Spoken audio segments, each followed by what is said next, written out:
سلام ګرانو لیدونکو د نن ورځې څو تازه او مهمو خبرونو ته ښه راغلاست له مینه یوټیوب چینل څخه. صالح پاکستان ته ویلي په تشو ژمنو باور نشو کولی عمل کې ثابت کړی. د ولسمشر لومړي مرستیال امرالله صالح د رسنیو سره په خبرو کې ویلي چې کابل ته د راتګ پر مهال د پاکستان لوی درستي ژمنه وکړه چې د افغان سولې په تړاو به رښتیني اقدامات وکړي، خو دوی تر اوسه په خپلو خبرو عمل نه دی کړی.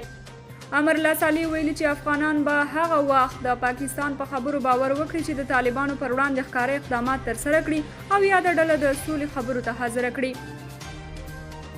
ایمل ولی خان وایي د افغانستان پر وړاندې د پاکستان سیاست د منلو نه دی. په پښتونخوا کې ملتپال ګوندونه وایي چې د افغانستان په اړه د پاکستان سیاستونه نور د منلو نه دي. په پښتونخوا کې د عوامي نېشنل ګوند مشر ایمل ولی خان د جاني خیلو په پرلط کې د خبرو پر مهال ویلي چې دوی په لر او بر وطن کې د امن او سولې غوښتونکي دي او په خبره یې روانې ګولۍ ټولې د افغان انسان پر سینه چلیږي. د په خبره روانه جګړه افغان وژنه ده او باید ژر تر ژره په ټول لوی افغان وطن کې پای ته ورسول شي.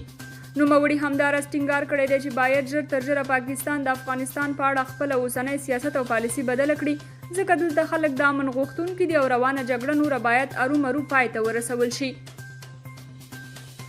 امریکایي چارواکي د داسې اجازې ترلاسه کول ارزوي که د طالبانو له خوا د کابل د نیولو خطر موجود وي، دوی وکولی شي د افغان ځواکونو ملاتړ وکړي.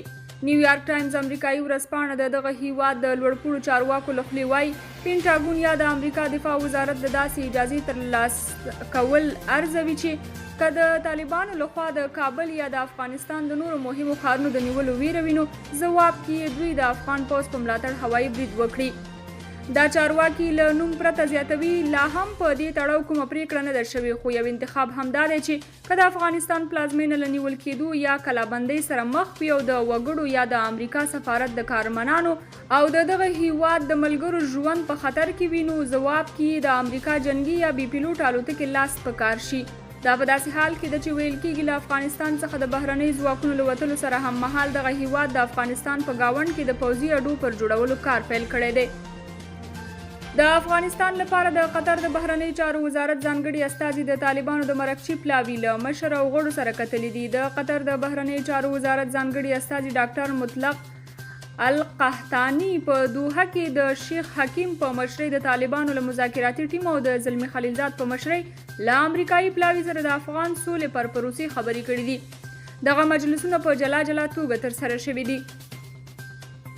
ملګري ملتونه وایي بین الافغاني مذاکرات دې په لوړه کچه چټک کړل شي. ملګري ملتونه وایي باید په لوړه کچه د افغانستان د سولې خبرې چټکې کړل شي. په کابل کې د ملګرو ملتونو د مرستندویه دفتر مشر دیبورا لاینز د ملي مصالحې عالي شورا له رئیس ډاکټر عبدالله سره کتلي دي او ټینګار یې کړی دی چې روان تاوتریخوالی د جدي اندېښنې وړ دی او باید د سولې خبرې چټکې کړل شي.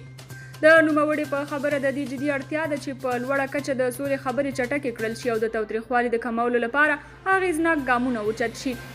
نوموړي د بهرنیو چارو له وزیر حنیف اتمر سره هم کتلي دي او ژمنه یې کړې ده چې ملګري ملتونه به په افغانستان کې خپل ماموریت ته ادامه ورکوي او هڅه کوي د سولې په راتګ کې خپلې همکارۍ ډېرې کړي. لاینز په افغان سوله کې د سیمې د هیوادونو همکاري هم اړینه بللې ده.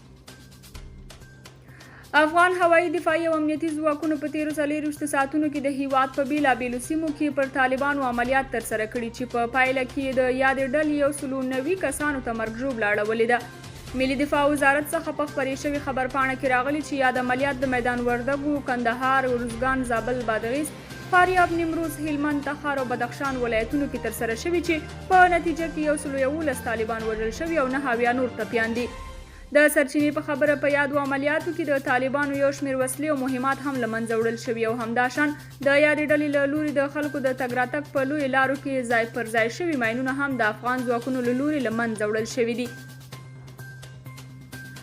خلیلزاد په دوحه کې د افغان سولې په تړاو له قطري چارواکو سره کتلي دي. د راپورونو له مخې خلیلزاد د سولې په برخه کې د قطر د بهرنیو چارو وزارت له ځانګړي استازي سره کتلي دي او د افغان سولې پر مسله یې خبرې ورسره کړي دي. د دې خبرو نور جزئیات نه دي خپاره شوي، خو له خلیلزاد سره تر لیدنې وروسته قطري چارواکو له طالب پلاوي سره کتلي دي. د قطر د بهرنیو چارو وزارت منلي چې په دې دواړو لیدنو کې د افغان سولې پر مسله خبرې شوي دي، خو دا چې خلیلزاد تر دې دمه ولې په مستقیمه توګه له طالبانو سره نه دي کتلي په اړه یې جزئیات نه دي خپاره شوي. خلیلزاد د روانې اونۍ په پیل کې سیمې او افغانستان ته د سولې په تړاو سفرونه پیل کړي دي او وایي چې د تاوتریخوالي کمول یې د سفرونو مهمه موخه ده. امریکا په نړۍ کې د 500 میلیونه دوزه واکسین د ویش ژمنه کړې ده. د امریکا ولسمشر جو بایډن ویلي چې له فایزر کمپنۍ به 500 میلیونه دوزه واکسین اخلي او په ټوله نړۍ کې به یې ویشي. د په وینا دا به تر ډیره پر بېوزله هیوادونو ویشل کیږي او موخه یې دا ده چې وکړی شي د دغې وبا په ختمولو کې همکاري وکړي. د امریکا ولسمشر ویلي چې دا واکسین به په 2 کلونو کې د نړۍ بیلو هیوادونو ته ولیږل شي. د واکسینو لومړی جوپه چې 200 میلیونه دوزه کیږي روان کال او دویمه جوپه یې چې 300 میلیونه کیږي راتلونکي کال د نړۍ پر هیوادونو وویشل شي. د امریکا ولسمشر جو بایډن له ولسمشر کېدو را په دې خوا خپل لومړنی او بهرنی سفر پیل کړی دی. هغه بریتانیا ته رسېدلی دی چې هلته به له بریتانوي چارواکو او ملکې الیزابت سره ګوري. تر هغې وروسته به بروکسل ته ځي، د ناټو او اروپایي ټولنې له غړو هیوادونو سره به ګوري او ورپسې جنیوا ته ځي او د نړۍ د 20 واکمنو هیوادونو په غونډه کې ګډون کوي. بایډن ویلي چې په دې سفر کې به د نړۍ پر تحولاتو مهم بحثونه او خبرې ولري. د پکتیا اوسیدونکي وایي مرکزی حکومت ورسره د لسګونو ښوونځیو د جوړولو ژمنه کړې وه، خو تر اوسه یو هم نه دی جوړ کړی او نه یې لومړنۍ چارې پیل شوي دي. دوی وایي د کلو او پراختیا وزارت سرپرست وزیر مجیب الرحمن کریمي ورسره د شاوخوا 103 ښوونځیو د جوړولو ژمنه کړې وه چې پر ژمنو یې عمل نه دی کړی او تر دې دمه یې چارې نه دي پیل کړي. دوی وایي چې په دې ولایت کې باید ژر تر ژره د ښوونځیو جوړول پیل شي او دا مهمه اړتیا دې پوره کړل شي. او په وروستي خبر کې راځي چې د امریکایي ځواکونو وتلو وروسته د یرغمل امریکایانو خلاصول به ستونزمن شي. د امریکایي ځواکونو د وتلو په صورت کې به د یرغمل شوو امریکایي وګړو خلاصول ستونزمن شي. امریکایي رسنۍ وایي چې د امریکا په 20 کلن ماموریت کې ځینې امریکایي وګړي په افغانستان کې تښتول شوي چې لا هم له وسلوالو ډلو سره دي او د راخلاصولو لپاره یې باید هڅه وشي. سرچینه وایي دا چې امریکایي ځواکونه له افغانستانه وځي او پر وسلوالو ډلو فشار کمیږي، نو له همدې امله ښایي د یرغمل شوو امریکایي وګړو خلاصول هم ستونزمن شي. امریکایي رسنۍ وایي چې د تښتول شوو کسانو له ډلې ویل کېږي چې ځینې یې له حقاني شبکې سره دي. د دغو کسانو شمیر محدود ښودل شوی دی. درنو لیدونکو دا او د دې ساعت خبرونه، تر بیا نورو خبرونو ښې شېبې ولرئ.